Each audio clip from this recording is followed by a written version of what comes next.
Hello, আসসালামু আলাইকুম। আজকে আমরা দেখব যে নেটের স্পিড কিভাবে বৃদ্ধি করানো যায়। এজন্য আপনাকে যা করতে হবে, তার জন্য প্রথমে স্টার্ট মেনুতে ক্লিক করুন। তারপরে এখানে দেখুন রান অপশনটি আছে কিনা। যদি না থাকে তাহলে আপনি সার্চ করতে পারেন RUN। রানে এই যে এখানে রান আছে, তো রানে আপনি ক্লিক করুন। রানে ক্লিক করার পরে আপনি এর ভিতরে লিখুন gpedit.msc। আমি যেহেতু অপশনটি করেছি, সুতরাং এটা লেখাই আছে। আপনি আপনি আবার লিখতে পারেন যে gpedit.msc, তারপরে ওকে বাটনে ক্লিক করুন। তারপরে আপনি দেখতে পাবেন যে একটি উইন্ডো ওপেন হয়েছে।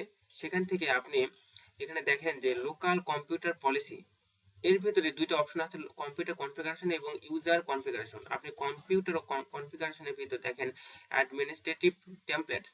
এখান থেকে আপনি দেখেন যে নেটওয়ার্ক নামে একটি অপশন রয়েছে। সেই নেটওয়ার্ক অপশনে অ্যাঙ্গেলে ক্লিক করুন। করার পরে দেখেন যে ভিতরে অনেকগুলো অপশন রয়েছে। তার ভিতর থেকে কিউওএস প্যাকেট শিডিউলারে ডাবল ক্লিক করুন। দেখতে পাবেন যে এখানে হাতের বাম সাইডে কিছু, হাতের ডান সাইডে কিছু অপশন চলে আসলো। তো এখানে দেখেন যে লিমিট রিভার্সাল ব্যান্ডউইথ, এখানে ক্লিক করা মাত্র এখানে কিছু শর্ত, বিভিন্ন ইত্যাদি ইত্যাদি লেখা আছে, আপনারা পড়তে পারেন। তারপরে আমরা যেটা করব, প্রথমে এখানে ডাবল ক্লিক করলাম। করার পরে দেখেন যে এখানে সাধারণত নট কনফিগার করা থাকে, তো সেটা আপনি বাদ দিয়ে আপনি এনাবলে ক্লিক করুন।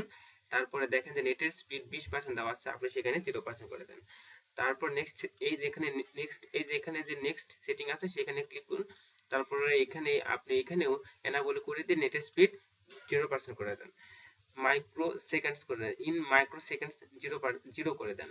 তারপরে ওকে বাটনে ক্লিক করে বের হয়ে আসুন। দেখবেন যে আপনার নেটের স্পিড অটোমেটিক্যালি পূর্বের তুলনায় অনেক গুণ বৃদ্ধি পাইছে।